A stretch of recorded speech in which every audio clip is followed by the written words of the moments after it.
형제들아, 내가 너희를 권하노니 권면의 말을 용납하라. 내가 간단히 너희에게 썼느니라. 아멘. 오늘 우리 말씀에 어떤 번역에는 그러나가 앞에 있고요, 어떤 번역에는 그리고가 앞에 있습니다. 우리 번역에는 빠졌습니다.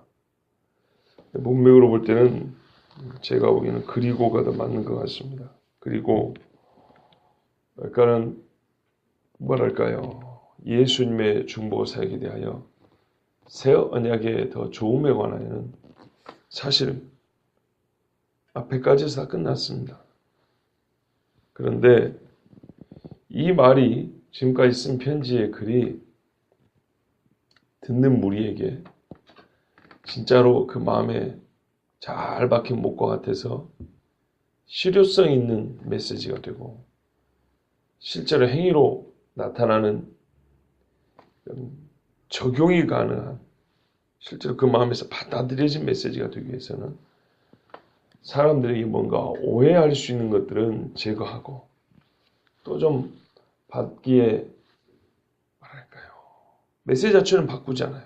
심정적으로 손 안에 한 사람이 또 다른 사람들에게 쓴 거기 때문에 사람이 사람 때문에 뭔가 이 말씀을 듣는 때 소리 나죠? 예, 왜 이러지? 예. 어려움이 없도록 하려고 오늘 이 22절이 기록된 겁니다. 개인적 차원에서 이 편지를 받는 분들에게 지금까지 쓴 모든 말씀이 효용성 있게 되기 위해서, 그러니까 원수가 쓴 편지 같으면 아무리 말이 좋아도 안 볼 거 아닙니까? 그러니까 그런 차원에서 나는 당신들에게 친구로, 형제로서 편지 쓴 것이니까 이 편지를 좀 존중히 여기고 잘 읽고 이 메시지를 귀 기울여 들어주기를, 그런 이제 부탁의 말입니다. 보통은 우리가 편지를 쓸 때는 이런 말은 앞에 있기도 하고 뒤에 있기도 하고 그렇습니다. 근데 이제 오늘 말씀에는 뒤에가 있습니다. 그래서 히브리서는 꾸며 쓴 이야기가 아니고 진짜로 사랑하는 자가 자기 형제들에게 썼다는 것이 이제 진정성이 더 확인되는 것입니다. 형제들아 이렇게 부른 것으로 볼 때 이 글을 쓴 사람 분명히 이스라엘 사람입니다. 우리 성경에 보면 형제들아 말이 여러 번 있는데요, 제가 알기로는 이런 경우는 없습니다. 이방인이 단독으로 이스라엘 사람을 부를 때 형제들아 이렇게 부른 경우는 없습니다. 어떤 경우가 있냐면 이스라엘 사람이 이스라엘 사람 부를 때 형제들아 하는 경우가 있고요, 이처럼 또는 이스라엘 사람이 이방인을 향해서 형제들아 부른 경우가 있습니다. 원래 이스라엘 사람들이 이방인을 이 죄인과 짐승 비슷하게 취급했지 형제들아 부르지 않습니다. 같이 밥도 안 먹습니다. 그런데 이스라엘 사람들의 마음에 성령이들하고 복음이 들어가니까 이방인을 형제들아 이렇게 부릅니다. 그런데 이방인이 먼저 이스라엘 사람을 향하여 우리는 원래 형제죠, 형제들아 이렇게 부른 경우는 저는 못 봤습니다. 근데 단체와 단체에게, 이방인 교회가 이스라엘 교회에게, 또 이방인 교회가 교회끼리 뭐 그런 경우에는 그렇게 이제 부르는 경우가 있다 치더라도 이방인 1인이 이스라엘 사람을 향하거나 이방인 1인이 이스라엘 교회를 향하여서 형제들아 이렇게 부른 경우는 못 봤습니다. 그래서 일상적인 용법을 보면 형제들아 하는 걸 봤을 때 이스라엘 사람이 이스라엘에게, 이 히브리서니까 히브리인에게 쓴 거잖아요. 그러니까 이스라엘 사람이 썼구나. 그래서 바울이 썼다는 것에 대해 조금 더 우리가 신뢰성을 가지게 되는 겁니다. 형제들아 그랬으니까는요, 진짜로 사랑하는 그런 마음을 가지고 쓴 것이고요. 내가 너희를 구원하노니 말이 딱딱합니까? 부드럽습니까? 부드럽죠. 지금까지 말을 부드럽게 받아주기를 요청하는 그런 뜻입니다. 명령도 아니고 지시도 아니고 사랑하는 마음에서 나온 권면입니다. 말 그대로 권면입니다. 그러니까 안 지켜도 된다는 말은 아닙니다. 말의 의도를 말한 것이지, 그러니까는 지금까지 말한 메시지 자체가 뭐 들어도 그만 안 들어도 그만 뭐 받아주면 좋고 그런 말은 아닙니다.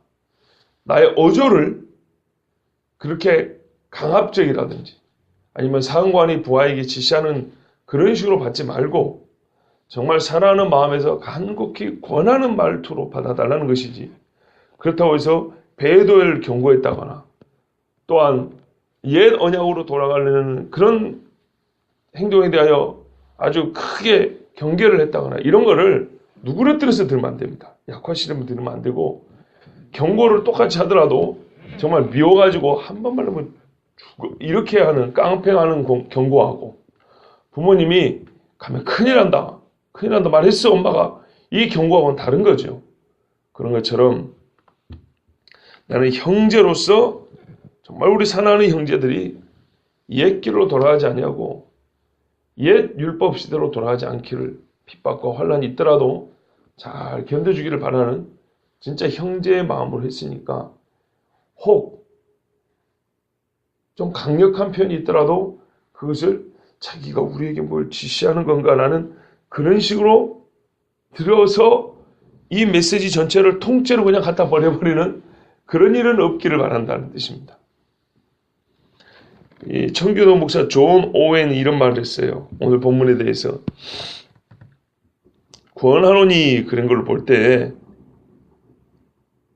본질과 은혜에 있어서 서로 편지를 쓰는 자와 받는 자가 가까운 사이라는 것을 말해주고, 또 그가 사랑이 가득한 마음으로 편지를 썼구나 하는 것을 가르쳐주고, 또한 직면한 문제에 있어서 편지를 쓰는 자와 받는 자가 같은 문제를 지금 직면해 있고 거기에 대해서 같이 해결하려고 하는 겸손하고 온유한 마음을 갖고 있구나, 이거를 느낄 수 있다고 그랬어요.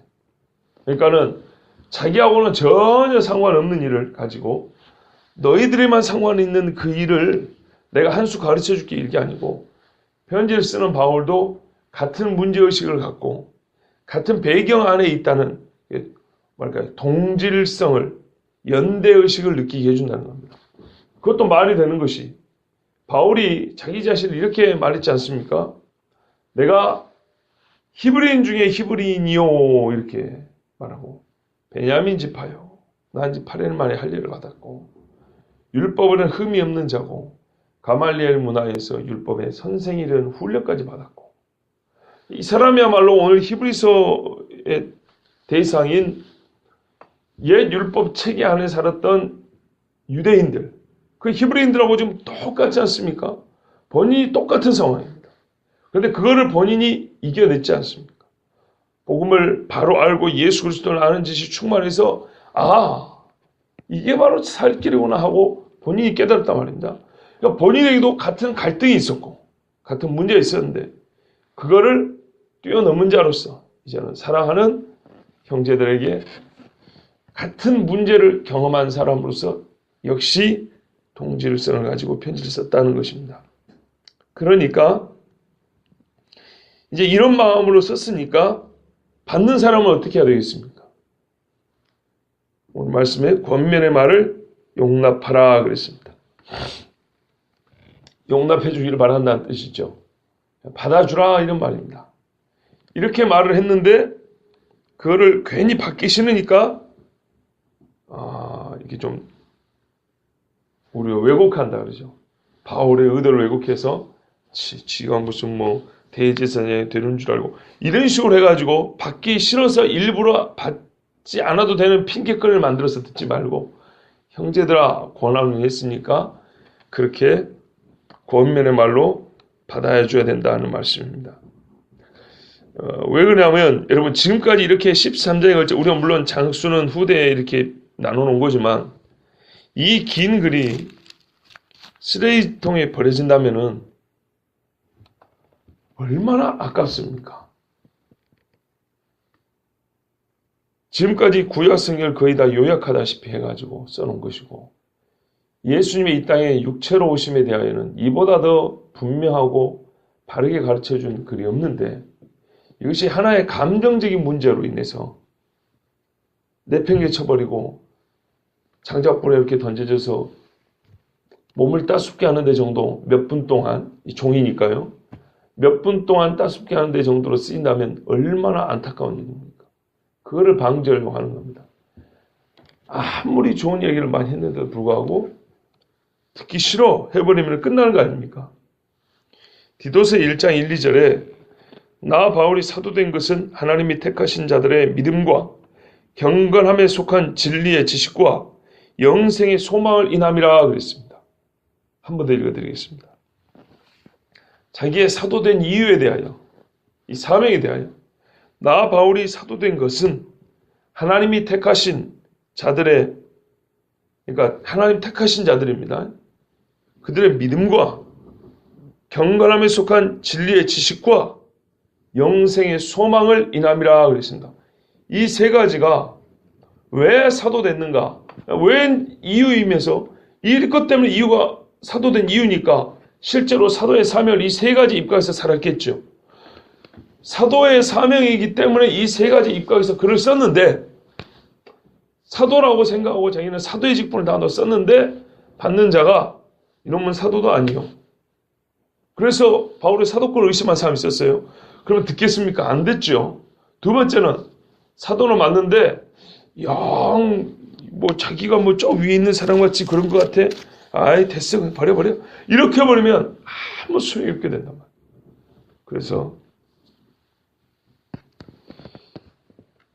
22절 한마디를 덧붙인 겁니다. 제발 지금까지 애쓰고 사랑하고 기도하는 마음으로 쓴 사도의 직분을 다하기 위해 쓴 이 글이 사도의 글로서 하나님의 자녀들의 귀에 들려지고 믿어지고 그대로 순종되어 살아가기 위해서 제발 이 말을 마음의 거리낌으로 듣지 말고 권면의 말로 사랑하는 마음으로 들어주길 바란다, 이런 뜻입니다. 저희 집사람이 저 뒤에 오늘 왔는데요. 예. 오늘 안 왔으면 아주 큰일 날 뻔했습니다. 그런데 왜 지금 제가 갑자기 저희 집사람 이야기를 하냐면요. 월요일 날 밤에 둘이 얘기한다고 새벽에 늦게 잤다 그랬지 않습니까? 근데 제 이야기가 아니고 저 사람이 자기 입으로 한 얘기가 있어요.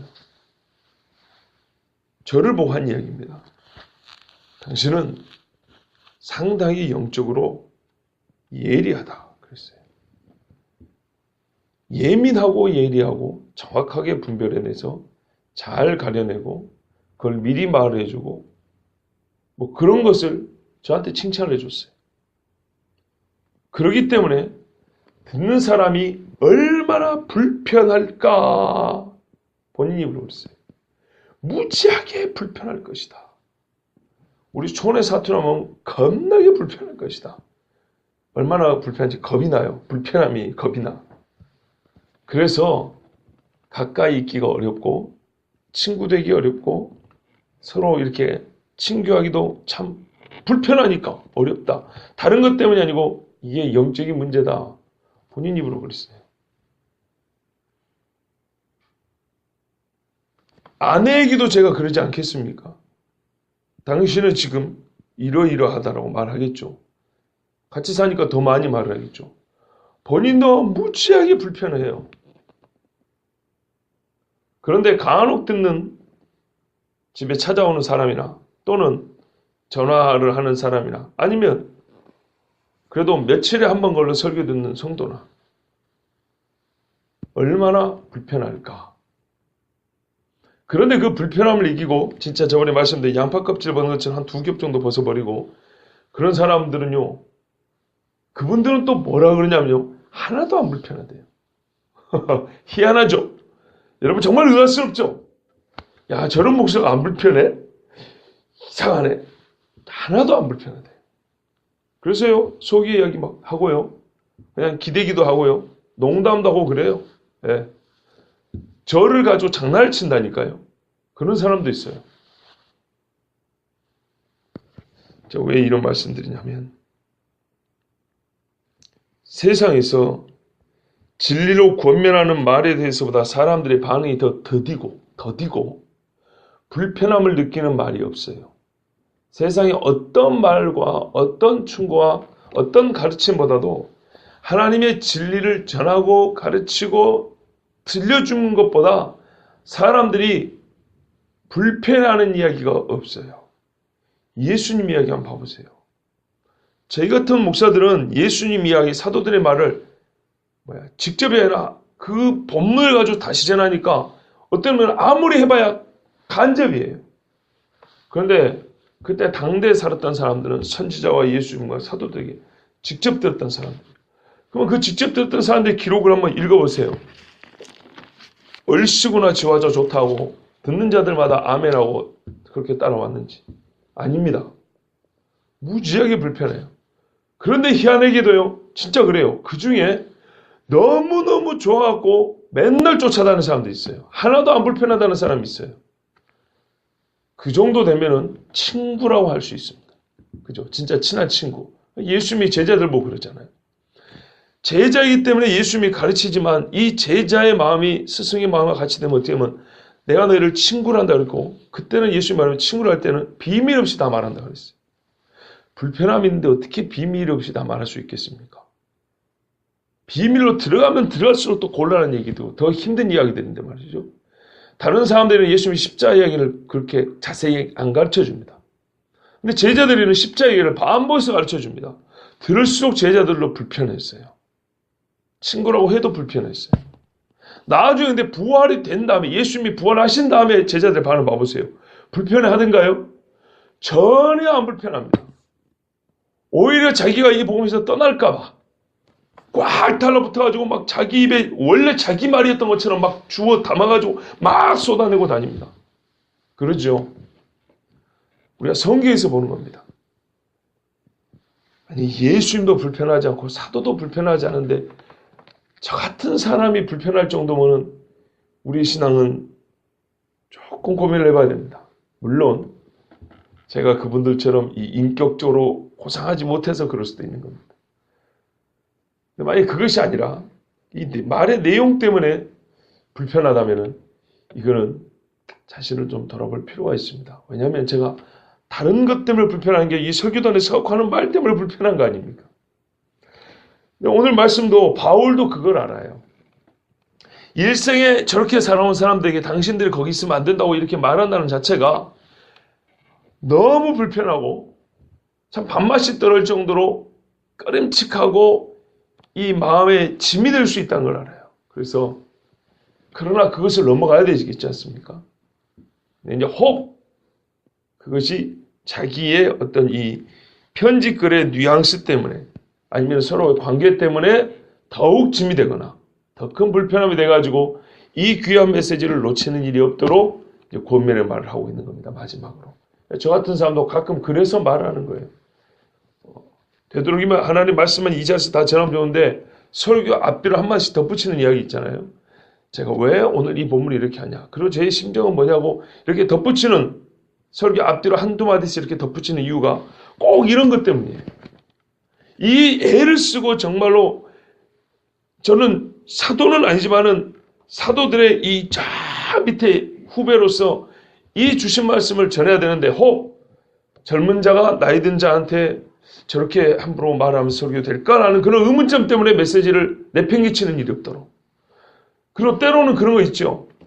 좀 어려운 말을 쓴다고 배운 티를 내는 것 같아. 이런 것 때문에 내팽개치는 일이 없도록. 또 어떤 경우는 지방색이 있어요. 저 사람 출신이 그러니까 저렇게 했잖아요. 이런 것 때문에 내팽개치는 일이 없도록. 또는 옛날에는 청년 사역들을 많이 했다 그랬는데 그래서 작년 사역을 안 해봐서 모르는가 봐. 그런 것 때문에 내팽개치는 일이 없도록. 그리고 자기 집은 별로 그런데 우리한테만 되게 뭐라 그래 하는 이런 것 때문에 내팽개치는 일이 없도록. 그래서 한두 마디를 앞에 이렇게 덧붙이는 이유가 있습니다. 오늘 보니까 근데 바울도 그랬더라고요. 여러분, 그리고 본질상 하나님의 진리의 말씀보다 우리 인간의 이 본성에서 더디게 반응하는 것이 없다고 그랬습니다. 그리고 특별히 요즘에 새벽에 나오신 분들은 그래도 좀 불편하게 될지 모르지만 옛적 사람들이라 우리 자매는 빼고요. 덜 그랬지만 요즘에 젊은 사람들은 반복해서 듣는 것을 정말 싫어합니다. 거기다가 옛날 이야기 듣는 것은 더 싫어합니다. 그렇죠? 칼빈이 자기 당대에 그런 말을 했어요. 500년 전에. 그럼 요즘에는 안 그랬습니까? 칼빈 선생님이 뭐냐면 요즘 사람들은 옛날 이야기 듣는 것을 참 싫어한다 그랬어요. 제가 알기로는 그런 말을 했어요. 500년 전에. 그러니 요즘에 누가 2000년 전에 쓴 이 이야기, 그것도 우리가 설교를 들어봐서 알지만 제가 반복하려고 한 것도 아니고, 제가 그래서 몇 번 양해 내지는 또 오해할까봐 그랬잖아요. 제가 반복하고 싶어서 그런 게, 물론 반복의 필요성도 있지만 본문 자체가 한 이야기 또 하고 한 이야기 또 하고 또 하고 하지 않느냐, 그런 말씀 드렸죠. 히브리서는 그런 특징을 갖고 있거든요. 그러니까 또 한편으로는 이렇게 들릴 수도 있는 거예요. 이래서 불편할 수도 있는 거예요. 우리를 바보로 하는가 보다. 한 얘기를 또 하고 또 하고, 아까 한 얘기를 또 비유를 2개, 3개 바꿔서 또 하고 또 하고, 그래서 또 불편해서 내팽이 칠 수 있는 거고. 여러 가지 이유가 있습니다. 특별히 젊은 사람들에게 만약에 제가 여러분 이 설교를 이 새벽 강의처럼 이렇게 쪼개가지고 많이 한번 해보십시오. 그러면은 특별히 성질 급한 사람들은 더욱 못 기다립니다. 이런 특징을 갖고 있는 현대인들에게는 더욱더 불편하게 들릴 수가 있습니다. 그래서 저에게는 또 개인적으로 좀 고마워요. 아, 설교자들이 이런 애로사항을 갖고 있겠구나라고. 예, 여러분도 한번 와서 한번 서보세요. 한 번이나. 이게 보통 곤란한 일이 아닙니다. 또 뭐 말을 덧붙이면 그런 거 있죠. 하필이면 어제 나하고 한판 싸웠어요. 누가하고 이 문제에 관해서 대립되는 그런 의견이 있었어요. 근데 오늘 하필이면 이 주제라고 설교를 해야 돼요. 여러분, 그런 경우 있죠, 여러분. 설교에서 제일 불편하고 받아들이기 어려운 거, 나더러 하는 소리구나. 이런 경우, 그죠? 그러나 여러분, 적어도 그 정도, 좀 표현이 그렇지만, 그 정도 이 마음가짐은요, 정말 실망스러운 겁니다. 성경 말씀 어디에 나하고 안 부딪히는 게 있습니까? 나의 삶과 해당 안 되는 게 어디 있습니까? 솔직히 말해서 다 해당되죠. 근데 유독 나에게 어떤 특별한 사건이 있고 나의 삶에 어떤 이력이 있다고 해가지고 그거를 꼭 나한테 하는 얘기구나 이렇게 들으면은 들을 거 하나도 없습니다. 그러면 안 됩니다. 자, 그래서 여러분 제 이야기 하나 해드리겠습니다. 이미 예전에 한번 해드린 말씀입니다. 27살 때 기도원에서 찬양인도 하는데 통성기도로 계속 기도를 했어요. 근데 그날 유독 그날 딱 그 예배 한 번만 통성기도를 안 하고 묵상기도 합시다 그랬어요. 제가 성질에 통성기도를 안 할 사람은 아니잖아요. 그죠? 근데 그날만 묵상기도 하자 그랬어요. 그 예배 시간 딱 그 시간만. 왜? 계속 통성기도 했으니까 묵상으로도 하나님 앞에 조용하게 진짜 기도해보자 그런 거예요. 그런데 그날 부흥 강사 목사님이 예배 인도하는데 제가 맨 앞자리에 앉아있는데 무릎 꿇고 앉아있는데 뭐라고 하는 줄 알아요? 이 묵상기도 하는 이 영적이지 못한 인간들에 대하여 본문하고 상관없이 나오자마자 저들으라고 진짜 완전히 저들으라고 한 거예요. 1장 연설을 거기서 딱 하고 그 다음에 설교를 했어요. 누가 봐도 저들으라고 한 소리예요. 다시 한번 설명해 주셔야 될까요? 여러분 이해되시죠? 어떤 상황인지. 그분이 묵상기도가 마음에 안 든 거예요. 제가 그 예배 시간 딱 그 1시간 그린 거예요. 그런데 나와가지고 본문 읽고 나서 아무리 봐도 본문의 기도가 그 상관이 없는데 저 들으라고 지칭은 안 했지만은 묵상기도를 아주 그냥 비판하는 이야기를 쫙 한 다음에 그 다음에 본문을 이제 설교를 했어요. 자, 그쯤 되면 어떻게 해야 되죠? 더러봐서 내가 말이야 그걸 뭐 몰라서 그래 그러면서 그냥 성경 들고 나가버려도 되고, 아니면은 마음이 좀 겸손 같으면 그 목사님 얼굴 보기 부끄러워서라도 참 계속 예배 혹은 찬양 인도하기 힘들겠죠. 정말 얼굴이 화끈거려가지고요 몸둘 바를 몰랐어요. 이 사람들 앞에 찬양 인도하고 막 들어갔는데 그 자리에서 완전 그냥 우리 속된 말로 까버린 거 아닙니까? 맨날 그런 것도 아니고 딱 한 번 그런 거 목적이 있어서 그런 건데. 그런데도 하나님께서 그 중간에 예배 드리는 그 설교 듣는 중간에 한 10분, 20분 지나면서 마음을 정리되고 누그러뜨려 주셨어요. 그래서 그날 설교는 또 진짜 순수한 마음으로 예전과 다름없이 들었어요. 27살짜리가 그 정도 할 수 있으면 우리 성도님들은 충분히 할 수 있습니다. 그 다음에 사역할 때도 그런 일이 있었어요. 제가 사역할 때도 복음성과 찬송을 반마시 섞고 청년들 지도할 때도 너무 최신 복음성만 하려고 그런 것만 막 최신만 따라하는 이 가요 쫓아가는 젊은이들은 그러지 말고 옛날 찬송, 특별히 진짜 찬송가에 있는 찬송가를 좀 불러라. 얼마나 영적인 깊이가 다른지 불러보면 알 것이라고 제가 그렇게 가르친 사람이거든요.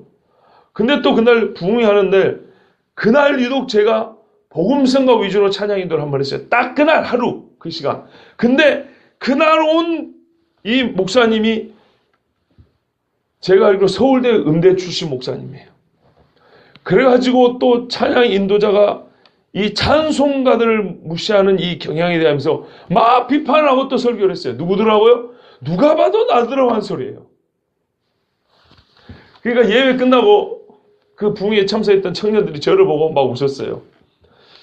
제가 평상시에 그러면 안 된다고 가르친 제가 그날 완전히 여기서 그냥 막 비판을 받은 거잖아요. 온 성도들 앞에서. 그 뒤에 제가 성도들 앞에 찬양인도 할 수 있겠습니까?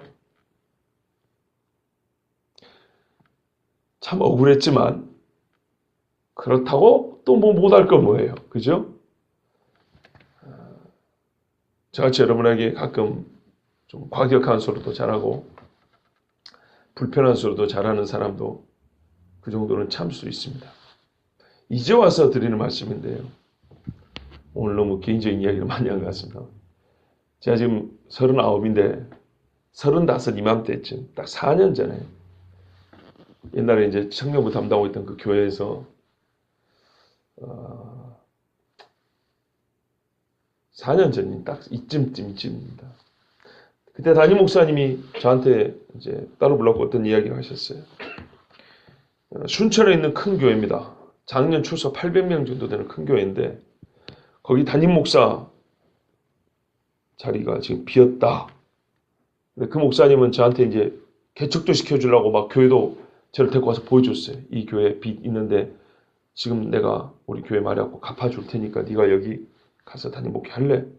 그때 제가 괜찮습니다. 2번을 거절했거든요. 참 목사님이 저를 엄청 불편했어요. 왜냐하면 부목사들 중에 저같이 직원을 구하는 사람이 없었기 때문에 저를 무지하게 불편했어요. 근데 한편으로는 정말 신뢰를 해줬어요. 이제 그게 그런 데 나타나는 겁니다. 다른 사람한테 말하는 저한테만. 2번 얘기를 했어요. 근데 제가 그걸 거절했고 한 번은 제가 사역했던 교회보다 더 큰 교회, 예, 출석이 800명이니까 뭐 상당히 큰 교회죠. 그 교회 담임 목회자로 추천을 해주겠다고 할 정도였어요. 근데 이제 제가 나중에 들은 이야기예요. 그 교회 장로님들이 한 분인지 2분인지 모르지만 제가 청년부 예배 때 설교하는 거 들으려고 서울까지 왔대요. 그래서 예배 시간에 설교도 듣고 갔대요. 근데 저를 부르지 않은 이유가 2가지 있습니다. 하나는 내교회, 청빙위원회 내교회 37세로 못을 박아놨어요. 그리고 그 전에는 장로님들만 청빙위원회인데 그때는 좀 폭을 안수입생 권사님들 해가지고 청빙위원회를 좀 확대 구성을 했고 못을 박아놓기를 37세라고 해놨다는 거예요. 그런데 제가 그때 35이죠. 아무래도 안 되는 거예요. 2번째는 들리는 말이 이제 돌아 이런 얘기를 들었어요. 제가 청년들한테 설교할 때 여러분의 설교할 때 훨씬 강하게 했어요. 예. 예배 시간에 누가 늦게 들어오면 바로 블럭 에다 세워버리는 적도 있고 아주 그냥 진짜로 강하게 했어요. 그랬으니 어느 주일에 왔는지는 몰라도 뭐라고 그러는지 아세요? 아이고 하는 말씀은 잘 전하는데 좀 과격해서 듣기에 불편하다는 거예요. 듣기에 불편해서 우리 성도들이 감당하기 좀 어렵겠다라는 그런 뉘앙스를 풍기고 그래서 이 2가지 때문에 그냥 없었던 일이 이렇게 된 거예요. 주여, 그래서 제가 알아요. 여러분이 많이 불편하다는 걸 알고요. 제가 전도사 첫 사역은 28살 때부터 알았어요. 저랑 동갑의 여자 청년 예배에 조금 뭐가 좀 마음이 좀 교회를 옮기려지 이런 이야기를 할 때 제가 전화를 해서 그랬죠. 장로님 교회에 계속 있으면 좋겠다 그러면서 그때 제가 전도사 첫 사역 때도 뭐라 하냐면 전화하면서 제 말이 좀 세지요. 일부러 그런 게 아니고 타고난 천성이 그래서 듣는 분들에게는 제가 의도한 것보다 조금 더 강하게 이게 들린다는 걸 압니다. 그랬어요. 그래서 저는 한편으로는 덕을 보는 경우도 있어요. 그러나 또 한편으로는 굳이 않아도 될 저는 지금 권면의 말을 하고 있는 중입니다라는 이런 이 뒤에 부록을 붙여야 되는 경우도 있어요. 바울도 좀 성격적으로 볼 때 좀 그런 거 있었던 것 같아요. 여러분, 오늘 이 말씀을 볼 때 저 역시도 이 시대를 보면 말입니다. 사실은 권면이 아니라 저에게 상관의 지위가 있다면 명령을 하고 싶을 정도로 저에게 처벌할 수 있는 권한이 있다면 매를 때리고 싶을 정도로 시대가 엉망진창이고 예수 믿는 사람들의 신앙생활이라고 하는 것이 제가 보기도 못마땅한 게 한두 가지가 아닙니다. 그럼에도 불구하고 하나님께서는 바울 같은 대사도도 권면의 어조와 사랑하는 마음으로 이렇게 겸손한 마음으로 글을 쓰게 하셨습니다. 그래서 저도 이거를 배우려고 애를 쓰고 있습니다. 그럼 여러분 듣는 여러분들도 저 사람이 저렇게 과격하게 해도 자기도 남의 말을 듣는 입장에 있을 때 상당히 겸손하게 들었고 불편함이 있었지만은 진짜 딱 찍어놓고 비판을 받는 그 순간에도 어린 나이도 참았구나 라는 걸 좀 한 번씩은 생각해 주셔가지고 혹 제 말이 좀 과격하다 그리고 혹 나를 들으라고 하는 소리 아닌가 이런 불편한 마음이 드실 때는 그렇지 아니하다라고 오해를 푸시고 또 하나님의 말씀은 말씀대로 잘 들으시면 감사하겠습니다. 내가 간단히 너에게 쓰느니라 그랬습니다. 누가 봐도 이게 간단한 게 아닌데요. 본인은 간단하다고 바울이 그랬어요. 왜 그랬냐면요.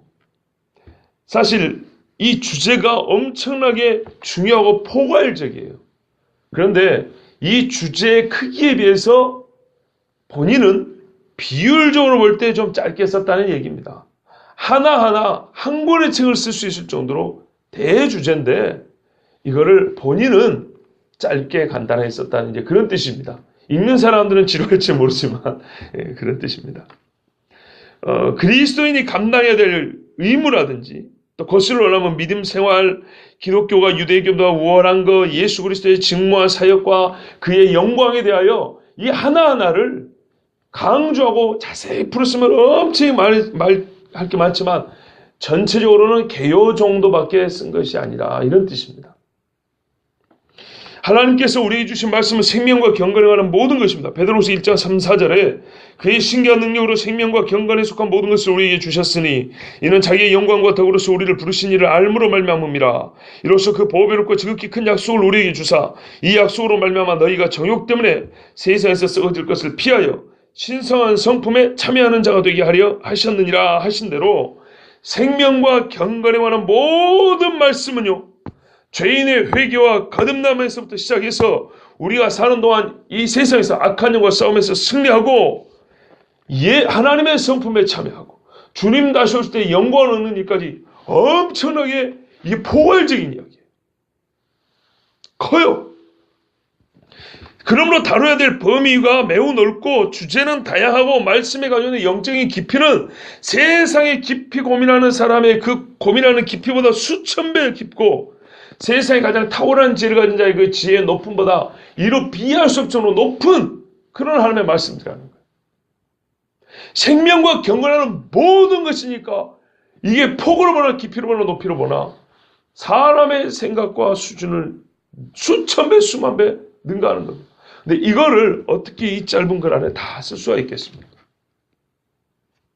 한 사람이 다 알 수도 없고 다 쓸 수도 없는 것입니다. 그래서 하나님께서는 각 시대마다 선지자와 사도를 세우셔서 종말에 관한 이야기 한 가지만 하더라도 구약 시대 때부터 선지자를 나눠서 시대마다 반복해 가면서 또한 더 깊이 파가면서 또 새로운 것을 더 추가해 가르쳐주면서 이러면서 가르쳐주지 않습니까?